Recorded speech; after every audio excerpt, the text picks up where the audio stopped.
Thanks very much, everybody. Thanks for joining us. I kind of woke up and remembered, actually, this is a very historic day with our 46th President of the United States being signed in later. So I think we've got an equally important event this morning, our Sustainable Development panel on heritage and culture. We've been following, we designed the series following the Sustainable Economic Development Plan that City of Edinburgh Council put together as a result of the pandemic.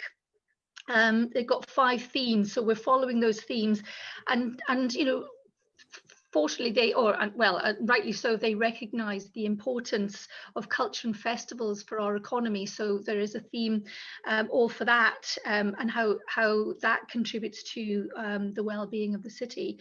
I know a huge amount of work has gone in to looking at the impact of culture and festivals and how they've been impacted by the pandemic. And I know Julia's done a huge amount of work over the last year looking at how the festivals bounce back.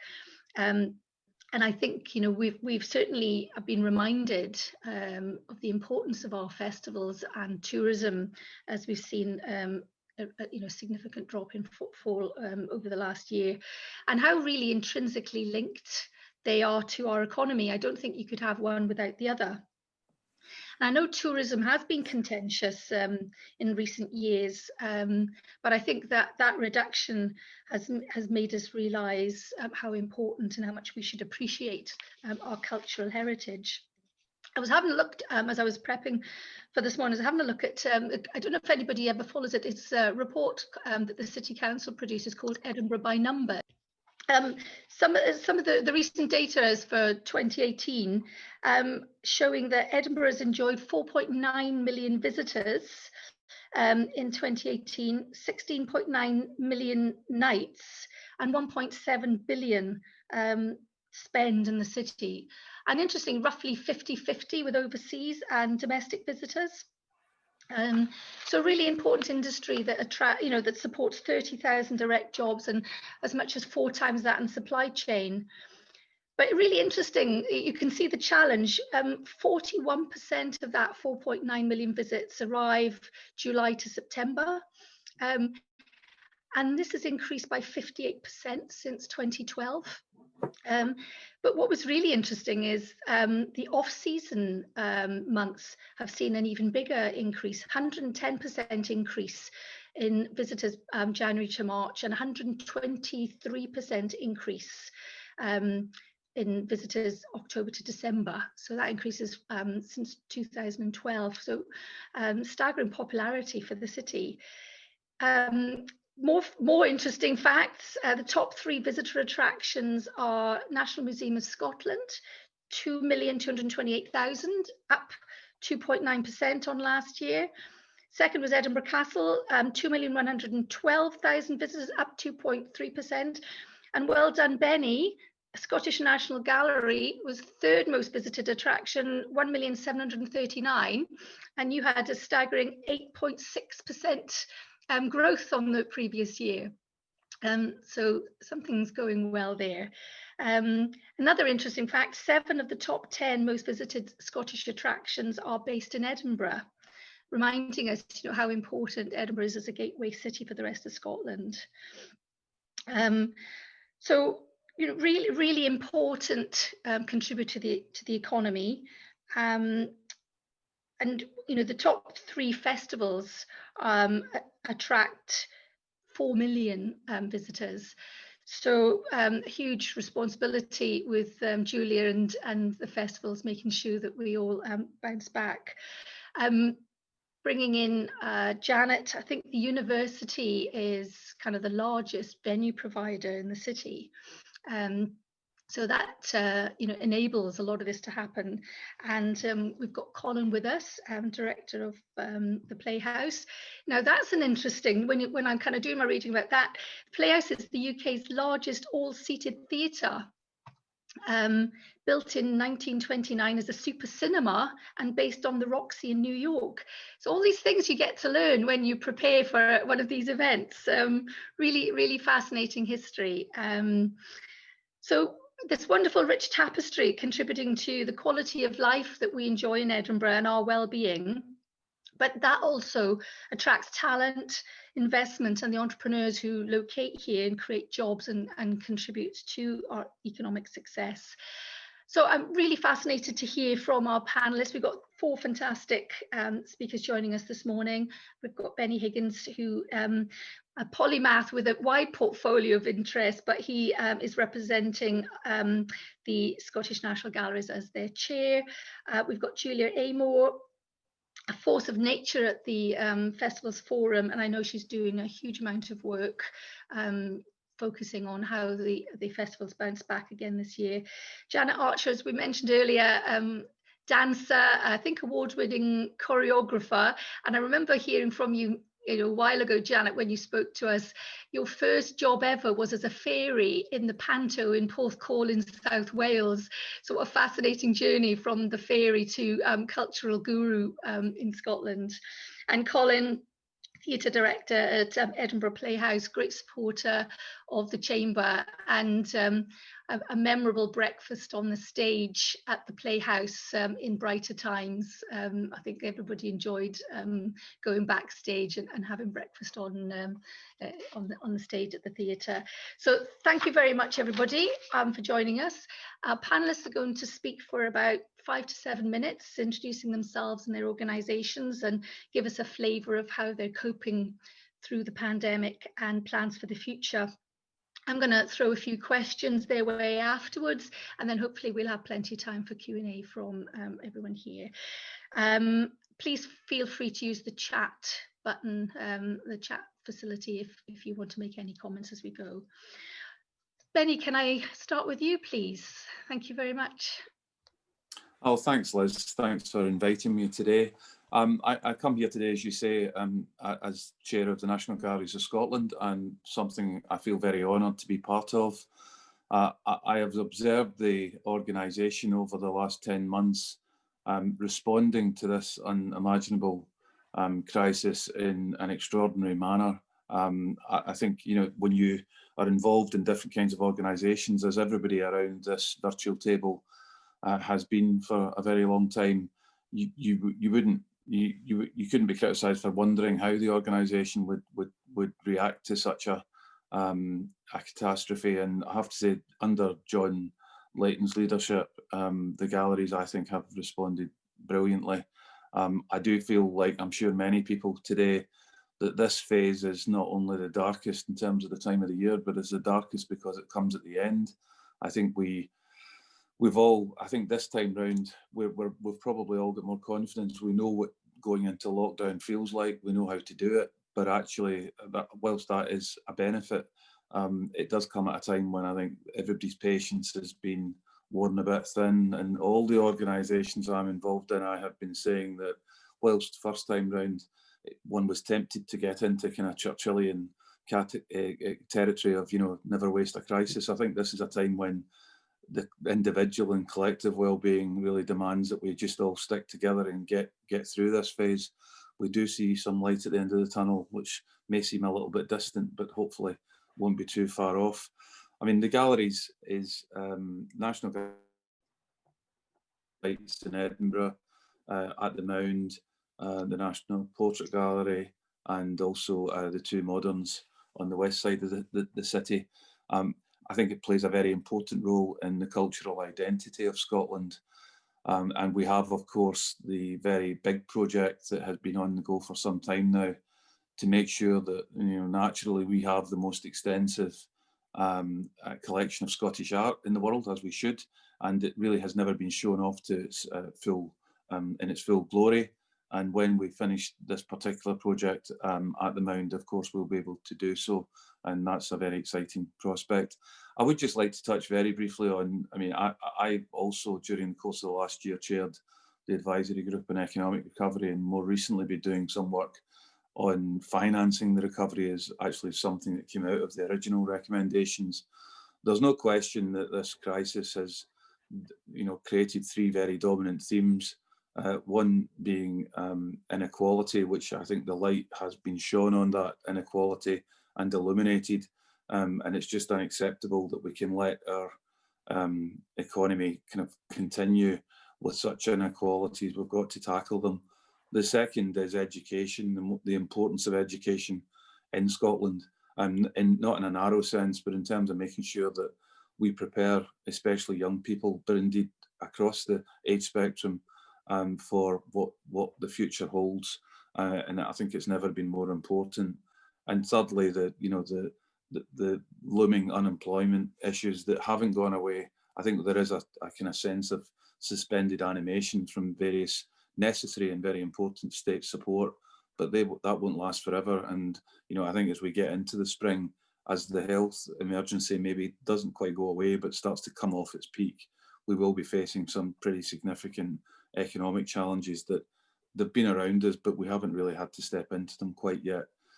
I think for Scotland in general, our report back in the summer talked about moving from just simply looking for a robust well-being economy to looking for a robust, resilient well-being economy. I think the importance of resilience has become all more evident during this particular crisis. Public health and inequality will be, I think, at the head of the Scottish Government's agenda, and the cultural and heritage sector has such an important role to play in terms of supporting the well-being of our communities and tackling some of the inequalities and making sure that well-being is something that's for all Scots across the country. Also very important is how we start to establish what the right prospectus is for Scotland and what the right regional and local prospectus is, in particular for Edinburgh. And I think that culture and heritage has to play a really important role. We have to make sure that that is part of what Brand Scotland stands for.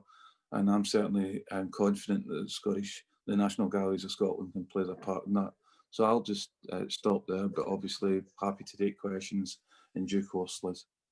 Thanks very much, Benny. Yeah, I mean, I think that's really important, and I've got a couple of questions around that inclusion piece, which we all have to dig into. If I can just bring Julia in now. Hi, morning, Julia. Morning. Thanks very much, Liz. Thanks, Benny, and hello, everyone. It's great to see a great variety of people on the call today. So looking forward to having a good discussion.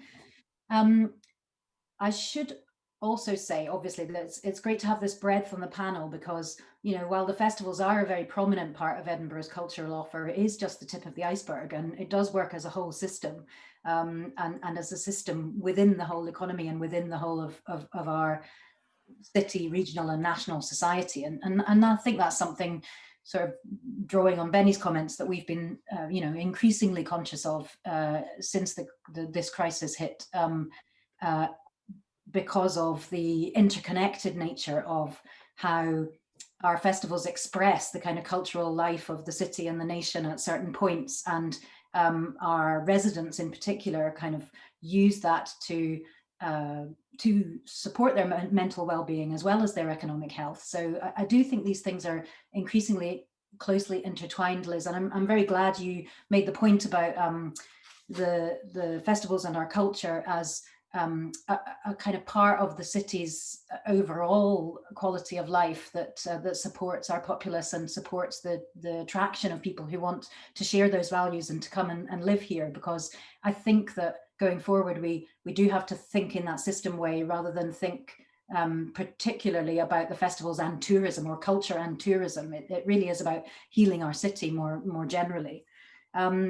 So what we are doing is, as many people I'm sure on this virtual call are, is thinking about how we combine the best possible short-term stimulus to cultural life, not just to help people out of isolation, but also to get more people working again, as Benny says, because that polarized economy of Edinburgh, some sectors may be doing very, very well, but service sectors and creative sectors in the main are suffering badly. And we're combining that short-term approach with a long-term course, charting a more sustainable future that kind of balances the benefits of culture and heritage and what they can bring to the city, first and foremost for our residents, because although there are those large numbers, we've got 1.8 million attendances from residents, which in a city of 500 million people is quite extraordinary. And I think it's quite confidence building for everyone that we've also got about 1 million attendances from elsewhere in Scotland. So 60% of the overall attendance at the festivals is from Edinburgh and Scotland. And I think that can be a signal that, you know, in this period where we're coming back and we're thinking more about our kind of intrinsic economy, we you know, there's a lot that we can do, even though it will take time for international travel to kind of come back at scale. And I think thinking that way will bring sustainable business opportunity in its turn. So I'll say a little about the 6 shared priorities the festivals are working on for the coming year, and how that feeds into a 3-year horizon, because we think it will take 3 years to kind of come back at anything like the scale that we were able to operate on in the past decade. But I'd like to start with kind of 3 watchwords which sort of set the context, and you've heard me talk a lot about the first one already, which is residents. You know, I think they will be key to the success of the city. People tend to bracket festivals and culture with that tourism offer, but you know, we have to think about how we make our city, you know, work, all of our institutions work for our residents, in order to come through this period and come out again. Creatives is the second watchword I have for you, because of course there are no festivals if there aren't successful artists, performers, technicians, all of the ecosystem that kind of keeps that going. And you know, we need to work with all our cultural colleagues to provide as many opportunities as possible. We know that Edinburgh is a stratified city, and it's not an easy city to be a creative in, because generally these are not well rewarded professions.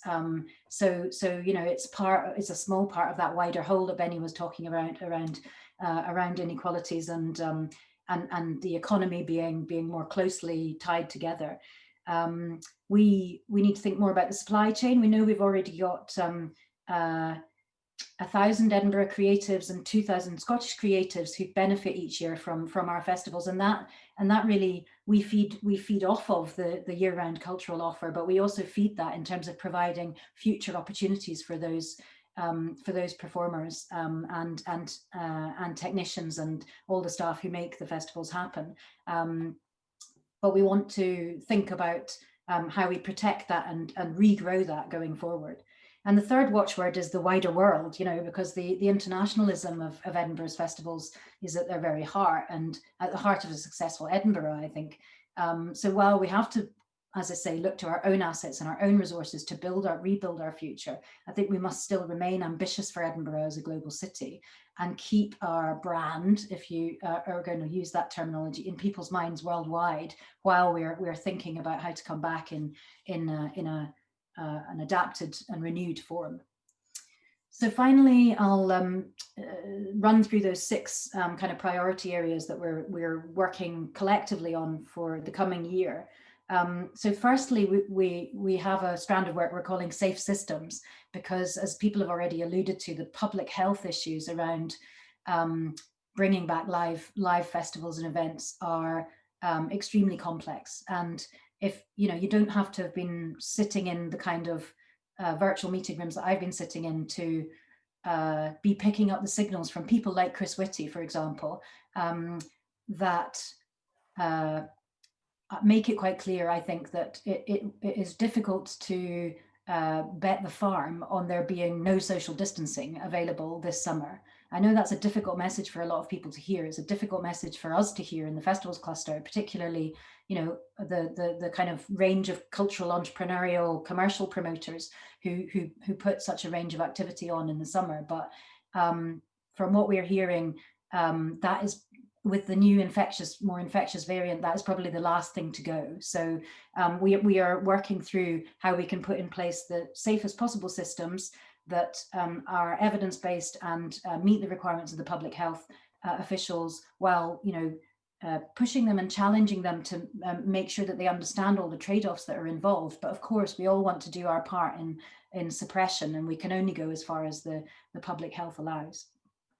And we hope that, you know, taking that sort of approach over the longer term will renew that reputation Edinburgh has for being innovative, responsible, safe, well managed, so that if we come back in that steady way, that we can regain that position as the world leading festival city.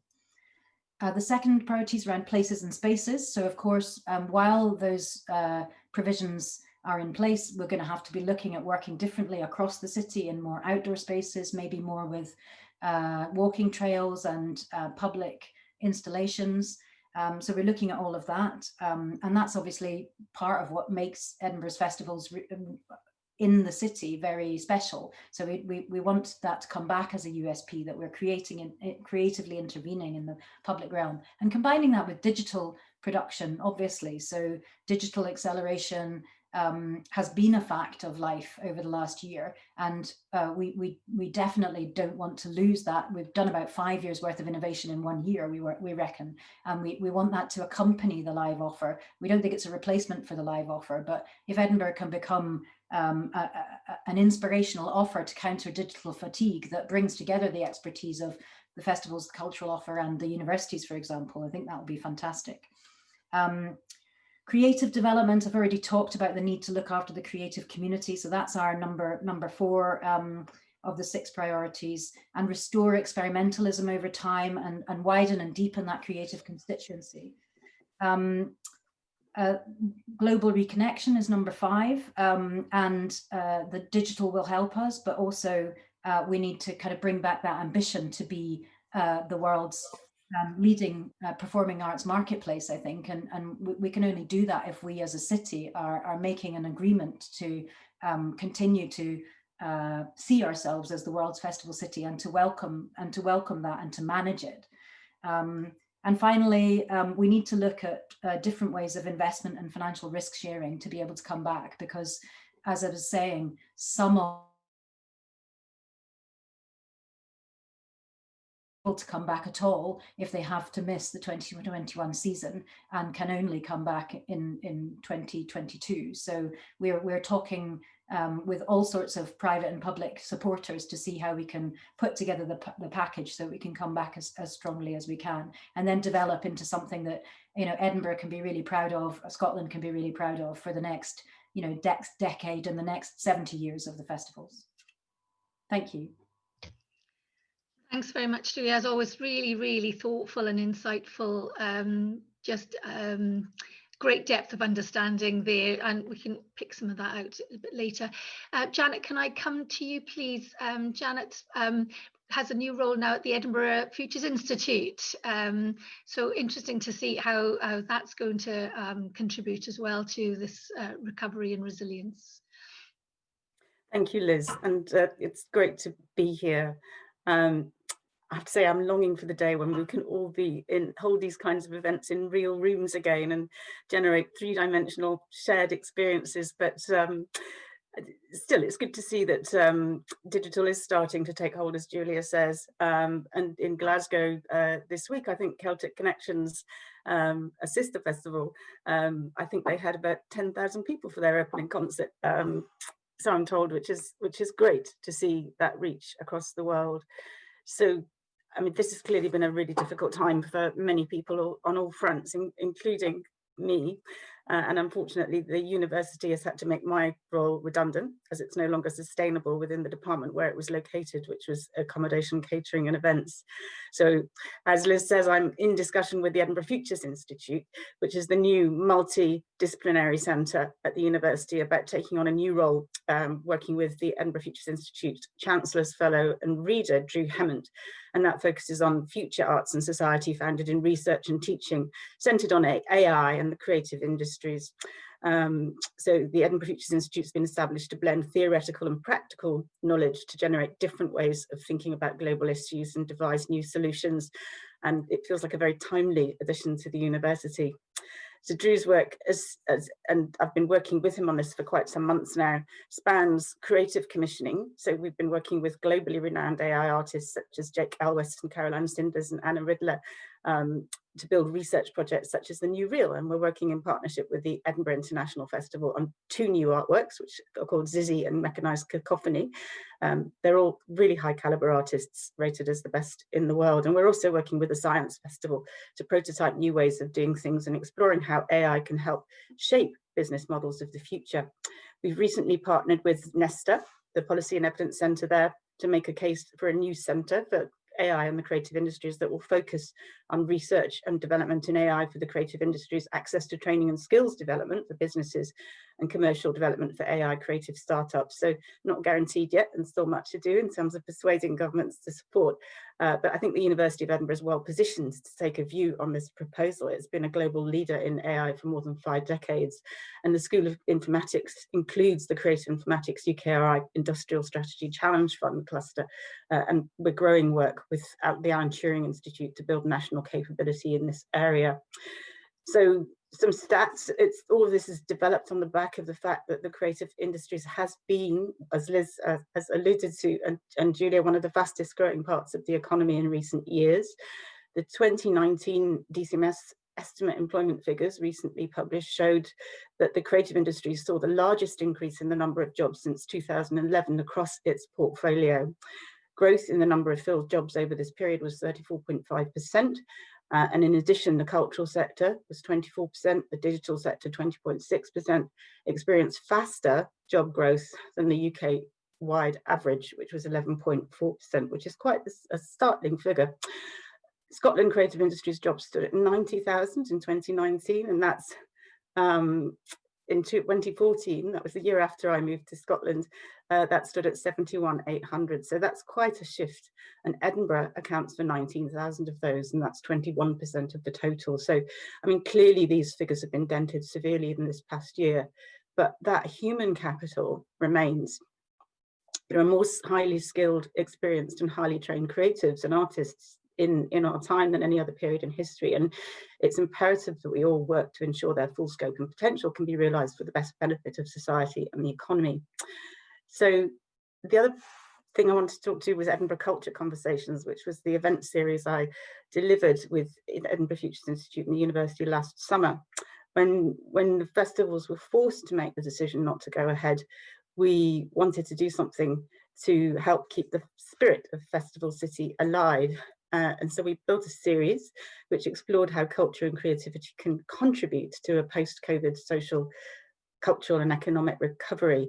And so it was a virtual dialogue between 58 artists, academics and cultural leaders, which included people like Dave Gregg, Fergus Linehan, Jackie Wiley, Jackie Kay, Tamara Rocha, the artistic director and principal lead dancer from English National Ballet, also took part. And something that resonated with me throughout was as I sort of introduced this, was the fact that the Edinburgh International Festival was established at the same time as the NHS. And I started to reflect on the concept of creative capital early on in the series. So the idea that culture and creativity inspires and stimulates all human endeavour, and without it, we have no identity or purpose.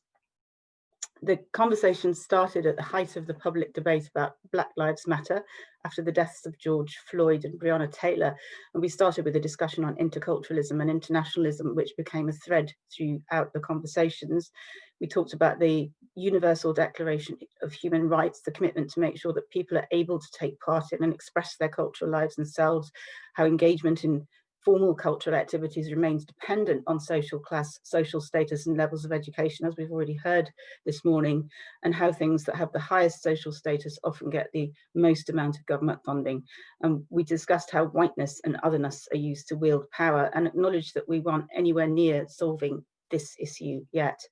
We reflected that beautiful things happen when different worlds meet, and how the ability to offer different ways of seeing things is vital. And I think there's research now that shows that business is more impactful if you take different perspectives and different views into account. And if we spend our whole lives talking just to people like ourselves, we're never going to learn or change a thing. Every week during the series, bleak statistics emerged about the impact of COVID on productions and events and jobs and education, as well as people's lives. Yet set against this was a heightened sense of how important creativity will be to help people navigate the almost overwhelming feelings of rage and anger and confusion caused by the pandemic. Clearly, creativity matters. People felt conflicted by a sense that their work shouldn't take precedence when people were dying.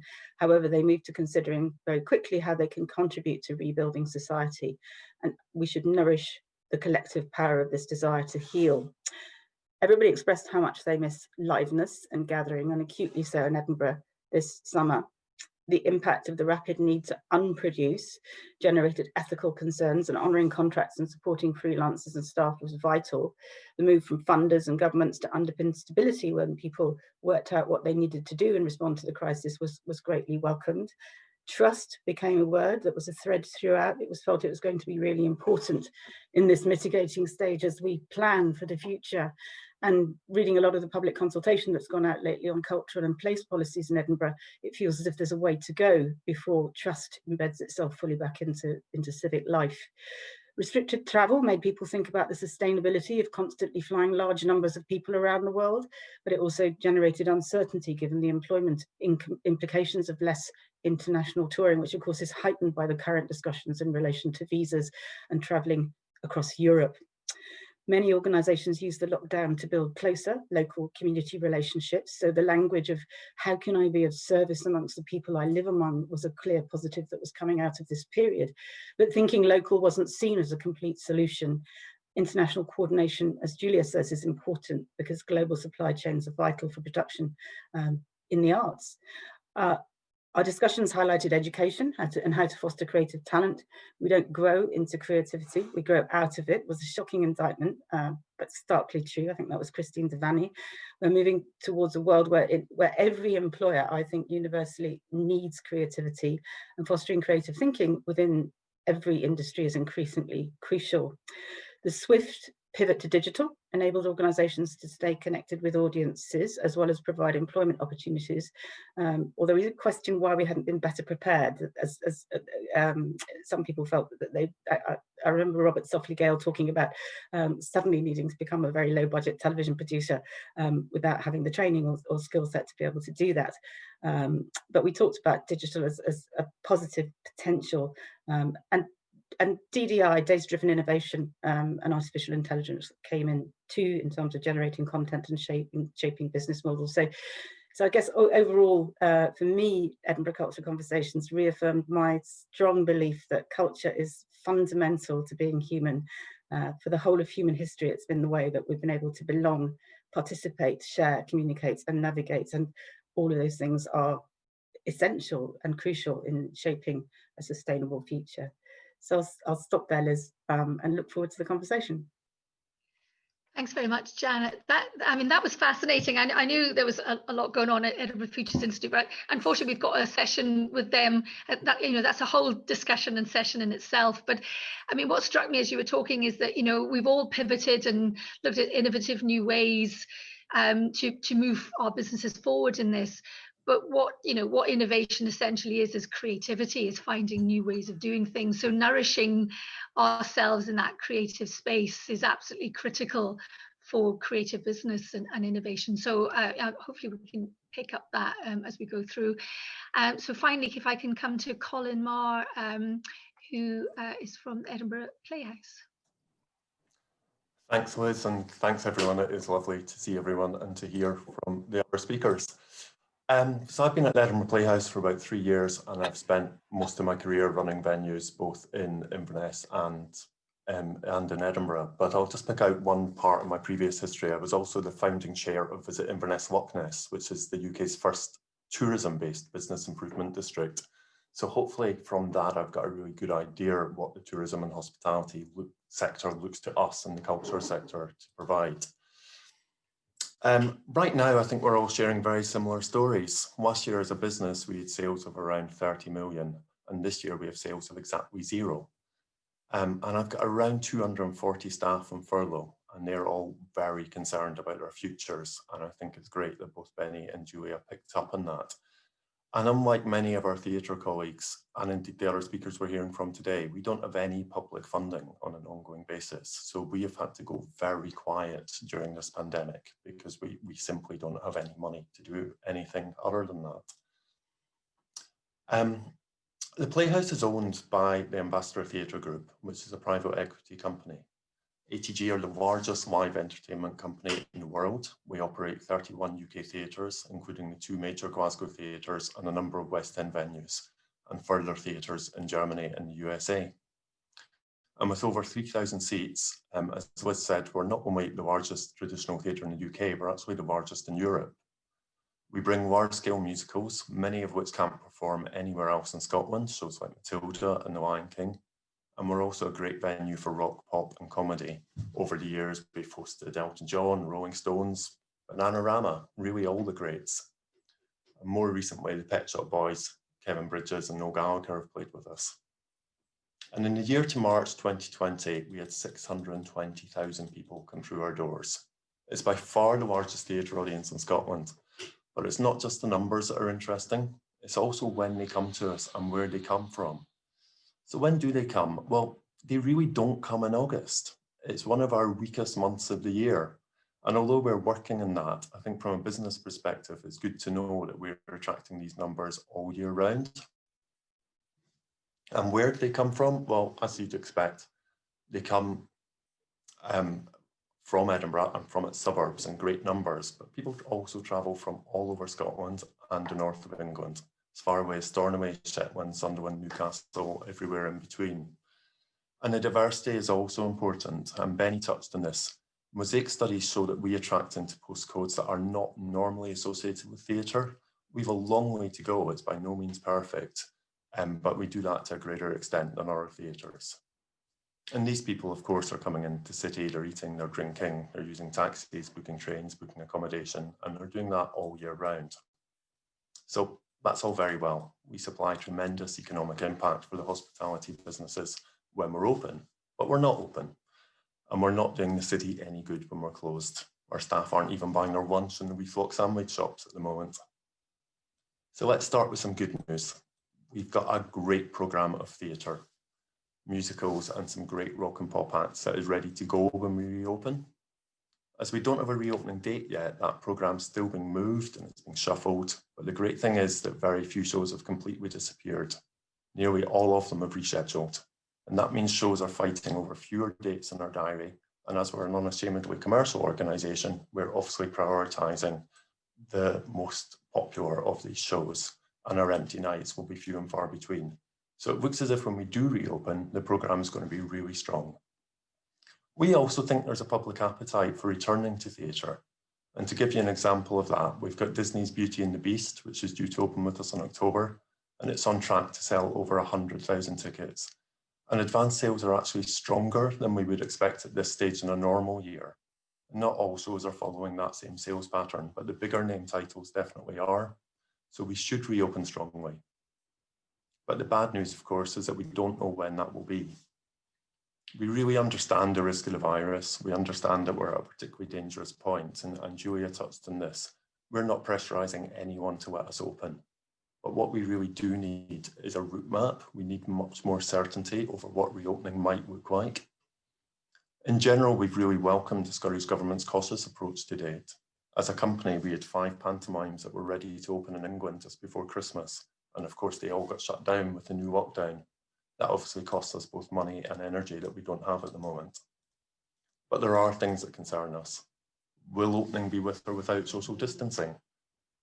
I agree with Julia, it's likely to be with social distancing, but is that going to be at 1 metre or 2 metres? And that's really important. To us, 1 metre social distancing means we work at 50% capacity, but 2 metres means we're down at 25% capacity. And there are very few shows that are economically viable. And we simply can't open unless we're going to make money. And will Edinburgh Council health officers enforce Scottish Government guidance, or will they have their own enhanced rules? What we found in England before Christmas was that many cities went beyond government guidance, and they did that right at the last minute, so it was very hard to plan. We accept that it's our job to create that safe environment, but what we need is really good, clear guidance from both government and the council, and that has to be clear, consistent, and in advance. Most of the shows that are on our stage are made by other people, and these theatre producers carry the largest share of that risk. A producer's costs start years before a show hits the stage, but costs really ramp up when you start rehearsing several months before opening night. They also rely on long tours to recover their costs. So a producer won't commit to these costs unless they're sure that we're going to be open and that lockdowns, which could take out a number of their tour dates, are a thing of the past. If COVID closes a show, they won't be covered by insurance. So without that, we might not have anything to put on stage until several months after the world returns to normal. That's not how we'd like it to be, and that won't help a fragile Edinburgh economy. You'll have read in the press this week about generous funding to theatres. Some Scottish theatres have now received over £2 million in public funding, in addition to normal funding and furlough. But that doesn't apply to us. As the largest and busiest theatre in Scotland, we've benefited from the furlough scheme, but we've so far only received about 50,000 on top of that, around 40th of the amount of some of our colleagues.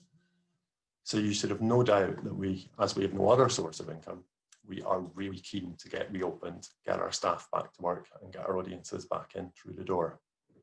We're going to be ready to open. We'll be measuring the gaps between the seats, installing hand sanitizer, looking at the cleaning regimes. We know we've got an audience that are keen to come back, and we've got some great shows coming up. And Edinburgh just wouldn't be Edinburgh without the culture that drives the city, whether it's our shows, the festivals, or Hogmanay. It's what I think the city is known for. And we know some of these festivals won't look the same, and we might not look exactly the same, but I'm pretty certain that culture will bounce back and will be a major contributor to Edinburgh recovery. Thanks very much, Colin. Good to finish on a note of optimism, and to see that pent-up demand is there, ready to go. I guess the challenge is kind of how long is this going to last, and you know, when do we all reopen and have that, as you say, that certainty of a roadmap. 4 fantastic presentations. I think we can all agree we've learned a lot from that this morning. I'm going to just pick up a couple of questions first of all, and then I will open it up to the audience for some Q&A. But I kind of jotted a few down, but I think picking up a theme that all of you kind of touched on, and particularly Benny in the beginning, I think what the pandemic has done is shone a light on inequality, and we're seeing a growth in poverty at the moment.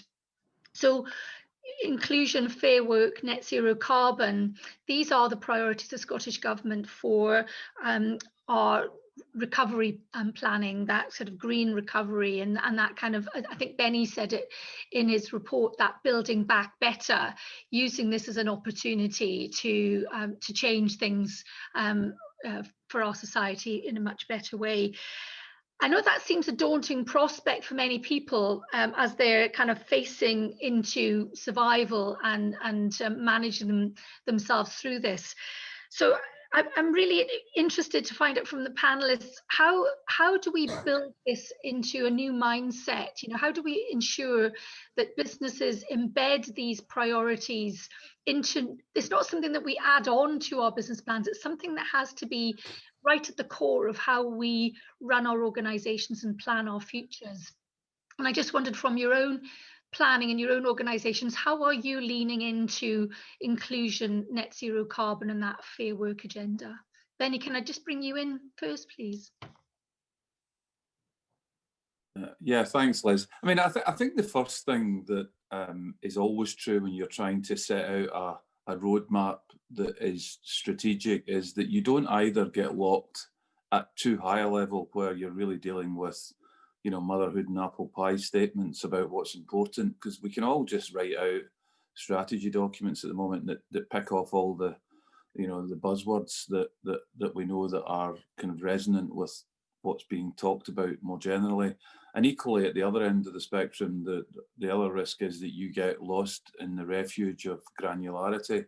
And that's what makes all of this really quite challenging, is you've got to, I think, be able to set out quite clearly what your strategic themes are, make it part of what you do every day, and then have very clear, actionable drivers and kind of work stacks that get you there.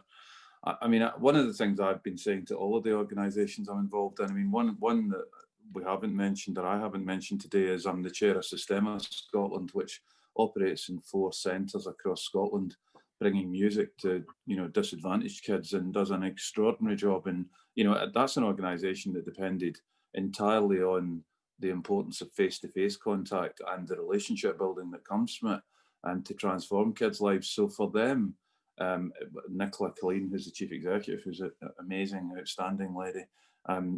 You know, they had to actually, you know, completely turn their model upside down to make it work, and have done so remarkably well. But what I've said to, you know, the galleries, and I've said to Systema Scotland, and I say across the piece to those that I'm involved in, is in times of crisis, there is never a more important time to hold very clear your sense of purpose. What is it you are there to achieve?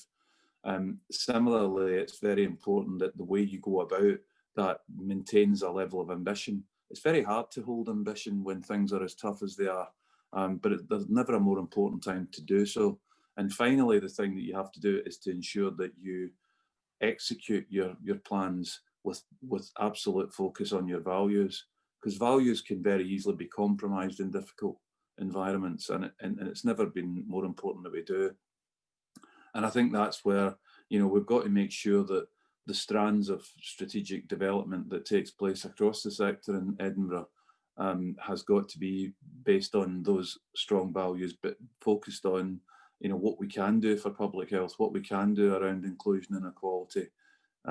Because I think too often, I'm afraid, I think there's no doubt we've made some progress, but I think there's a huge amount more progress needs to be made. I mean, I, for one, am not a fan of trying to have programmes that broaden the appeal. I think that what we've got to do is broaden access, not broaden it's not about necessarily, I mean, I think broadening the offering is a good thing anyway, but inequality is tackled by access, not, I don't think, by the programmes themselves. No, thank you very much for that. And I think that's really good advice for a lot of businesses, particularly SMEs, who, you know, really get behind these things, but, you know, I think sometimes they struggle about how they can even start approaching it. So I'm going to try and get you back to sort of develop that theme more, Benny. That was some good points there. Julia, how are the festivals? I know this is a big thing, that, you know, access, inclusion, and being a sustainable festival city. Yeah, I think what Benny said really chimes with the way that our cluster is thinking about it. It is about those long-term values and those long-term reasons for being. So everybody, we've got 11 festivals within the major international festivals cluster, and, you know, they've all got a slightly different reason for being, from the international to the fringe to Hogmanay to storytelling to children's, for example. And that's been a great strength, I think, working together as a cluster to look at what we each can contribute to the inclusion agenda, for example. And through Festivals Edinburgh, we've done that through mapping out what everybody was doing and looking at the, you know, the hot spots and the cold spots, and securing additional support from our private and public supporters to make sure that we could make closer connections between our programming and those areas of the city that we know don't feel the program is for them. And, you know, that's a long-term investment. And like Janet was saying earlier, it's a long-term investment, not just in access to culture, but access to kind of broader horizons, different ways of thinking about the world, you know, a sense of opportunity, a sense of, if you can see it, you can be it, you know, all of those sorts of things. So there is definitely that spectrum in place. And when you talk about fair work, we're thinking about that, how the opportunities that we can offer, especially to people who wouldn't naturally come by them, can improve their life chances. And there's many examples of programs that focus in on that. For example, the film festival and kind of digital screen skills. But I think in the situation we find ourselves in at the moment, we also hold on to the fact that in a well-being economy, a huge component of people's well-being is actually having a job, you know. So I think we need to also think carefully about how much we load onto the businesses of the city and the institutions of the city, and how we phase our ambitions for coming back in different ways. Because, you know, if we actually try and do everything at once in terms of the transformations, the big transformations to society that we know are important for the coming era, we may not be able to make this next year, 2 years, 3 years kind of work with our assets intact, you know. And I suppose without, that's not an excuse, but so without that being an excuse, on the environmental front, I would say the festivals have all signed up to a shared,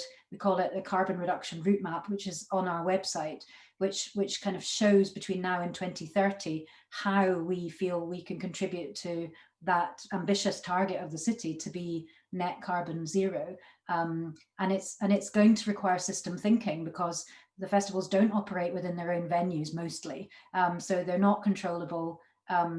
We have a venue stock in the city which is generally Victorian, for cultural venues. Going to need a lot of thinking about retrofitting around, new uses, around smart ways of using that. So, these are huge agendas, but I think, as Benny says, if we make them integral to our strategy thinking rather than something that's a bolt on, then we can all come together and start dealing with them systematically. Thanks, Julia. And I mean, I think both you mentioned that access, and I think, if we're going to start addressing that well-being for all, it's making culture and arts more accessible and not something that's seen as elite. Colin, you touched on that earlier, how what you're doing is bringing performances and productions to postcodes that wouldn't necessarily go to theatres. How are you going to, do you have a programme of inclusion? How do you do outreach work to support other communities? Yeah, I'll be quite honest with that, Liz. It's not something that we're particularly focused on or particularly good on, but the reason that we succeed in doing it is simply through the titles. So if you've got a show like Disney's The Lion King, which ended up attracting about 450,000 people, which, as you know, is roughly the same as the population of Edinburgh, you are hitting an audience that are perhaps never going to go to, not wanting to be cliched, but they're never going to go to a ballet or an opera. And it's the strength of that title that's doing the work there. To pick up on a couple, and of course, pricing strategies as well are really important. You can start that show at £100, but there are always tickets available at £13, £15. So that's a really important part of access as well. And where you advertise. If you're advertising on the big billboards, if you're advertising in the bus stops, and it's these areas in a way that perhaps traditional arts marketing doesn't. To pick up on some of the other stuff that's been said, Julia just said it perfectly. We have an old Victorian building and the carbon issue is a real problem, but something that we're working on, but which takes an awful lot of investment. But the thing that I think hasn't been touched on yet is, and where I think the arts in general can make a real difference, is in creative learning programmes. Not in this job, but in my previous role at Eden Court, I developed the largest creative learning programme in the UK. And yeah, sure, lots of that was middle class kids at drama and dance schools, but lots of it was working with particularly children who were brought to us or identified for us by the police or by charities. And we really did make a big difference to their lives. We also did things like prisoner rehabilitation, and again, small programs, but with great impact. And I think these really small 1-to-1 or 1-to-10 or 20 programs can make an enormous difference for not massive amounts of money. And I think that's really where the arts, as a whole sector, it's not something the Playhouse particularly does, but as a whole sector can really address these inequalities. Thank you. And it just goes to show there's so much work goes on in the background by arts and cultural organisations that we don't get to know about, but some fantastic work being done. Janet, do you just want to come in and add your thoughts to the discussion? Yeah, I mean, briefly, equalities has always been something that's been at the forefront of my mind. I grew up in Sao Paulo, a city which is polarized in terms of wealth and poverty. So I was acutely aware of difference in opportunity, but from a very early age. When I was in Newcastle, I ran a similar program to Systema called Dance in Action, which reached out to young people from third generation unemployed families in Teesside and Tyneside. We raised funds for trust funding to be able to, about £1 million at the time, to develop that program. When I was at Creative Scotland, I led on mainstreaming EDI into arts and culture. And that work has continued. I'm really proud of the fact that EDI is now part of the conversation with every funded organisation in Scotland, and I think that continues. I suppose I would challenge Benny in saying I don't think it's just about access. It is. I agree with Colin. It is about content as well.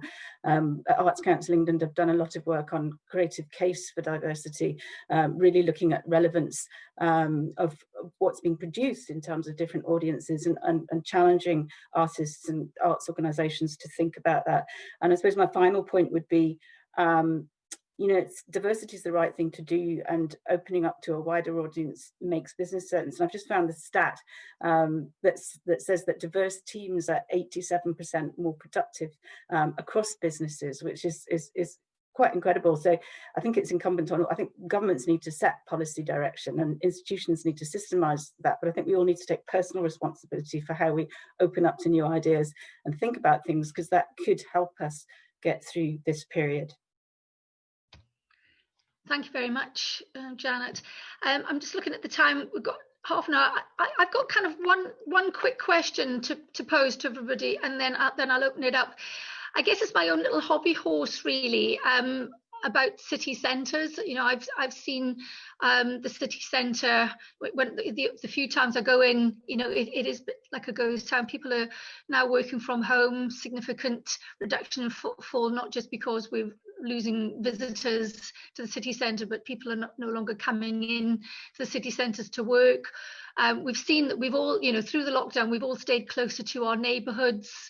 And sort of the new thinking of placemaking for economic growth is around 20-minute neighbourhoods, 20-minute commutes. And I just wondered the impact this is going to have on city centres if we don't get people back to work, if we don't have that footfall. City centres are the natural home for our culture and arts, you know, our theatres and our galleries. So what's your thoughts about how city centres will evolve over time and become more experiential reason to visit? So there's definitely that role for culture in attracting people back to the city centre. Can I kind of probably start with Benny again, if that's all right? Yeah, I mean, I would, before I say anything, I wouldn't pretend to be an expert in this sphere nor have any particular insight. But what I would say is that there is, I think one of the things that could happen coming out of this pandemic is that some pre-existing trends will be accelerated. So it's not just all about sort of brand new things happening. So for example, the most obvious one would be the retail outlets on the high street, which were, you know, forecast to be under increasing pressure anyway. And so I think online shopping, or at least the online element of the retail experience becoming a more profound one, is probably an acceleration of a trend rather than the creation of a new one. You know, home working, of course, is something that is here to stay in some shape or form. Albeit I don't think that, you know, necessarily everybody wants to spend the rest of their lives doing this sort of stuff, you know. So I think there will be a kind of bounce back. I mean, one of the things I've been talking to in different parts of my kind of life these days to different organisations around the UK, and there are a lot of people in the kind of investment sphere who do think that whilst even some of the sectors that have been hardest hit will there will be collateral damage. Let's take hospitality, for example. But actually, if let's just say, and one doesn't like saying this out loud, but let's say 30% do go to the wall, then there is a case for saying that the survivors could indeed thrive, because there will be I think there will be a bounce back in demand. The question though is who can survive? How do they get supported to get to the other side? And moreover, you know, can they be ready for what it looks like? Because even if you take tourism, for example, you could argue that it is likely that in the next few years, as tourism comes back, that it could be a more of a kind of premium adventure rather than going back to precisely what it was. So the question we've got to ask ourselves in Edinburgh and across Scotland is, how well prepared are we for this kind of rationalisation of sectors that have been hit hard? How well prepared are we for the changing nature of the demands of customers? So what we've learned in you know, history, and certainly those of us about my age know what it was like in Scotland in the kind of 80s, and transitions are the most dangerous times for economies and for societies. So, you know, I think we have got to tread very carefully and in a very sure-footed manner, but I think it's going to be very difficult to predict precisely the future. I think there will be a place for city centres, but it will change. But it may be an acceleration of what we were sort of looking at before all of this. Thanks. Julia, if you've got any thoughts? Yeah, I mean, I think it was, I was trying to remember who it was. I think it might have been a blog from the Centre for Cities that was, you know, talking about the resilience of the idea of the city over millennia, you know, and I think not that that's a huge amount of comfort to us when we're looking at the next kind of, you know, 1 to 3 years, but I do think that the idea of a city and of a city centre as a gathering place, as somewhere to exchange ideas as well as goods, as something different and someone different for encountering each other. You know, as someone who grew up in Inverness, I kind of, you know, couldn't wait to come to the great metropolis that is Edinburgh. So, you know, I think that sense of wanting to enjoy the cultural excitement of cities will return. When we are talking about this, I mean, when you look at the digitization of the music industry, the digitization of the music industry in the 90s and noughties, you know, kind of has gone hand in hand with a huge rise in live music, you know, big scale, albeit, you know, because small scale finds it difficult to thrive sometimes if you're in gentrifying neighborhoods, but that's another debate. So, you know, it's not necessarily the case that these shifts will mean that people have less of a desire to, frankly, get out of the house, you know. And so it will be about those extraordinary experiences, Liz, that I think you were alluding to. And when it comes to workplaces, for example, if there's going to be a new convention of working much more remotely in our own homes, I think we'll be needing to come together for a together day, not an away day, you know. So I think we can try and navigate all these kinds of trends and shifts and make sure that the live experiences that people are able to offer through our fantastic cultural and festival institutions are, you know, meeting that basic human need, really, which hasn't gone away. So I think there's a good chance for us to come back to a vibrant city centre again. I think it'll be interesting to see whether it's kind of the market will decide or whether there needs to be some interventions. I mean, we're working with Professor Brian Evans. He's the urbanist for Glasgow City Council, professor at the Glasgow School of Art. And he was author of this fantastic report that Bernice Paul pulled together last year. I think it was Century of the Cities, looking at the role of cities. And you know, something like 70% of the population, it was viewed just a year ago, 70% of the population would be living in cities by 2050. We're now looking at that again, revisiting that original report and saying, do we need to rethink the role of cities and potentially the role of city centres? Because I guess cities are that collection of neighbourhoods. And maybe we'll just have a more residential city centre, and you know, I think, you know, we're going to have to rethink what, you know, the role of cities. Can I bring Janet in very quickly if you've got any thoughts to add to that? Yes, I mean, I've observed that pre-COVID, we're starting to see a shift in relation to how city centres are functioning. So buildings which had previously been entirely retail, bringing in hospitality and restaurants, and there are examples of buildings which are giving their top floor over to creative industries companies. Which is quite a powerful mix. And I suppose in Edinburgh, I'm thinking one of the things that came through Desire Lines, the report that was produced some years ago now, but space was a major crisis and continues to be so. And I think there are lots of examples where artists have taken over empty shops and brought them to life and re-energized city centres in different ways. And I think you're right, Liz. I think we do need to join up the dots and build some proper interventions to incentivize and enable that kind of re-enlivening of city spaces in a safe way. But if we did that kind of thinking, I think we could start to resolve some of the issues that exist. Like, I think that, having the right policies in place really important, and I guess that's where we need to understand the issues and what policies we potentially need from policymakers. And I think you made a good example. I think if you look at Princes Street, it was, planning for Princes Street was absolutely retail. It's now opened up for hospitality. We've got some fantastic developments. We've got the Johnny Walker Experience at the West End. We've got St James Court. I see Nick Peel on, at the East End. So these are experiential developments that will bring people into the city, and potentially Princes Street could return to residential again if that's what's going to create that new vibrancy. Colin, you're located right in the city centre and you've got St James on your doorstep. So how do you see your role in developing that kind of city centre appeal going forward?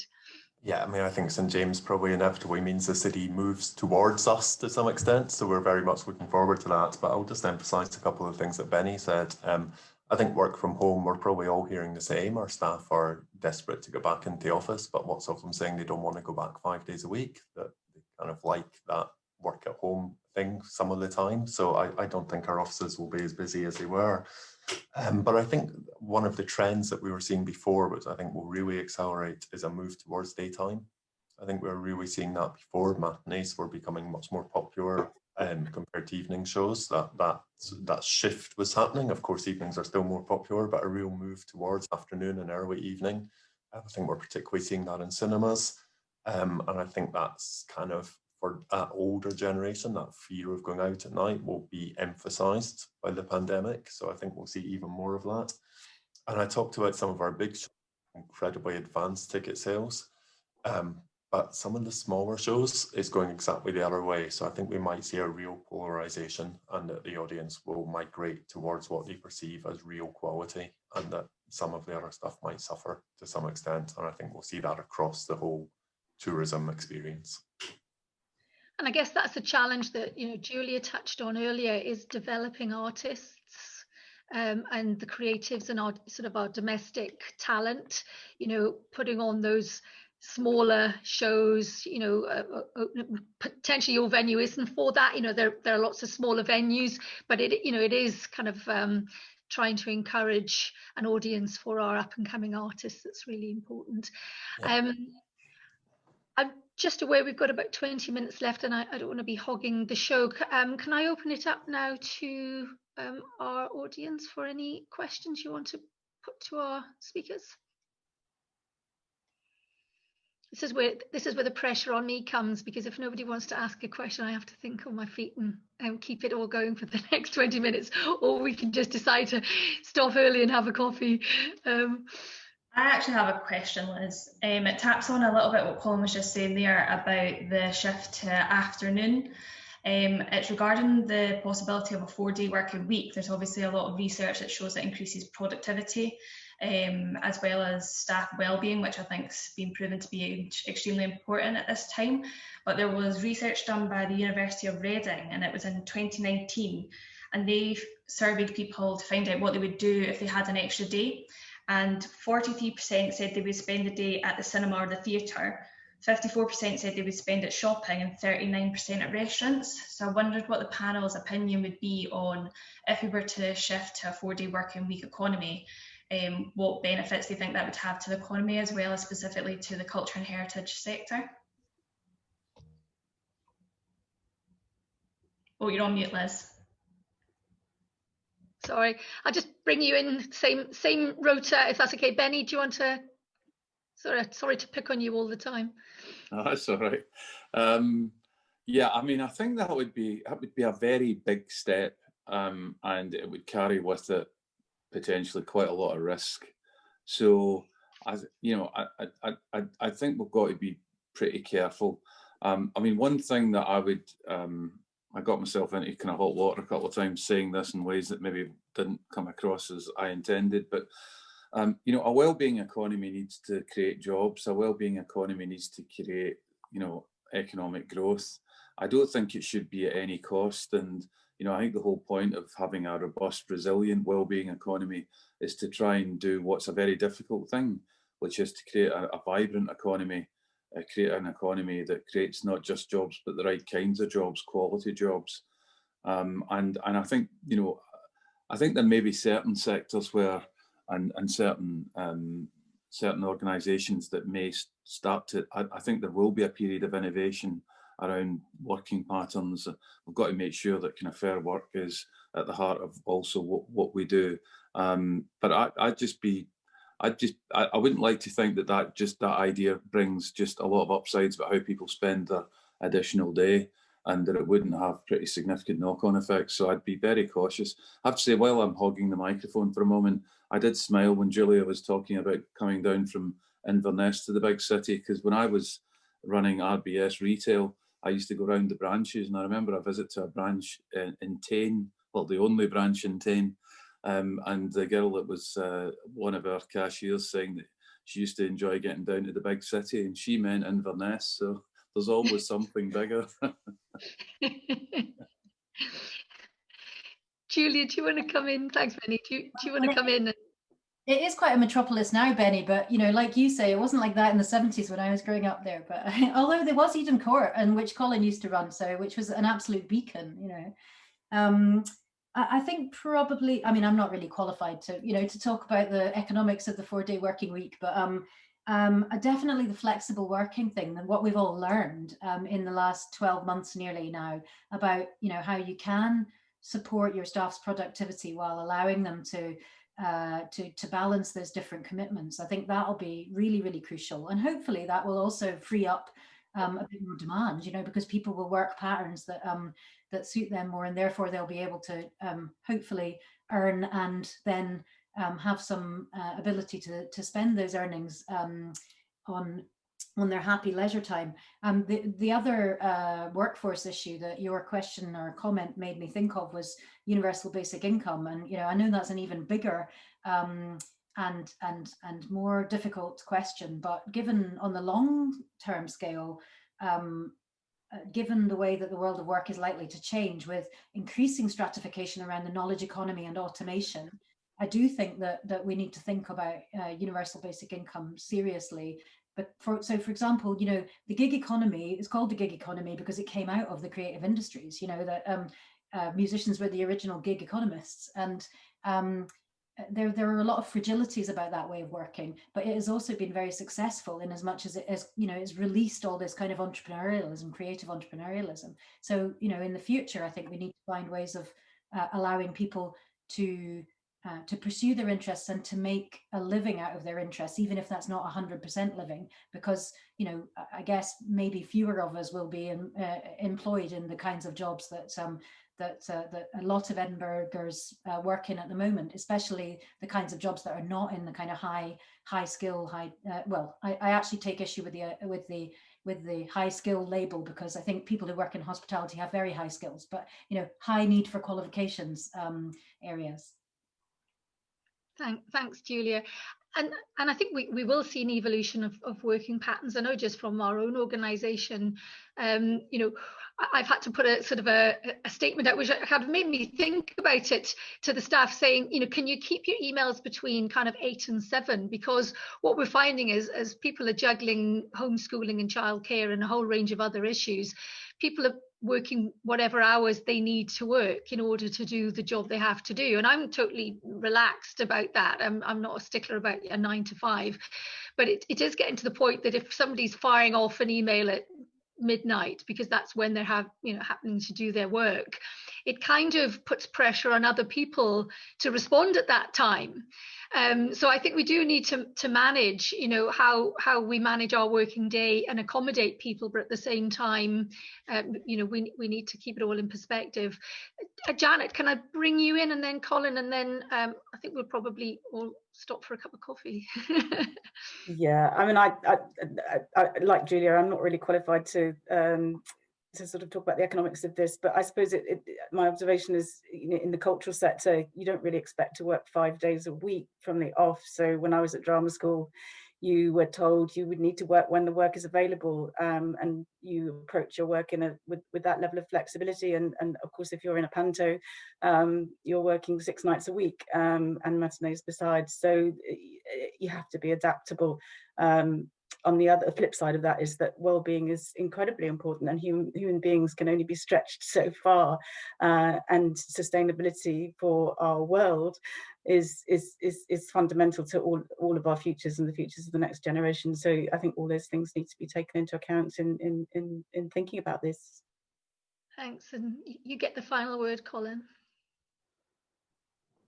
Well, I'll certainly join in with not being an expert, but I think there's a possibility that we will have countries to follow. New Zealand seem to be looking at this really closely, and I see Unilever in New Zealand have actually taken it up already. So while you know, our government are unlikely to overlead the field, especially the UK government, in reducing working hours, we might have other countries to follow and see their economies.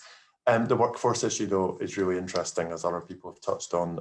The tourism, leisure, arts workforce, highly skilled, but definitely not highly paid, probably lucky to hit average pay, and already working what would be termed as unsocial times and unsocial hours. So I would certainly be worried that if the rest of the world thinks they're on a 4-day week and we're still on a 7-day week, that's just one more day that our staff feel they're working when nobody else is. So we would have to address that side of it as well. How do we balance our workforce if the world moves to 4-day week? But in general, I like the idea. I think it's got advantages, and yeah, I'm quite sure that a lot of that extra day would be spent within our establishments. Yeah, I was just about to say you probably would benefit from that, and Quite sure we would. will be selling out. Thank you very much to our panelists. I think we've kind of covered more than I imagined. Fantastic knowledge and views there that's shared.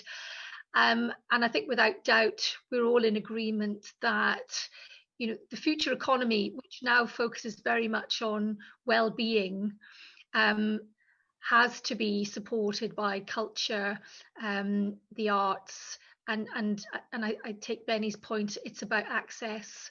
You know, how do we ensure that we reach the people who will benefit most from the support that our culture and arts community is providing? And good to hear about Sistema and the dance program that you had for disadvantaged children, and the work that Colin's been doing.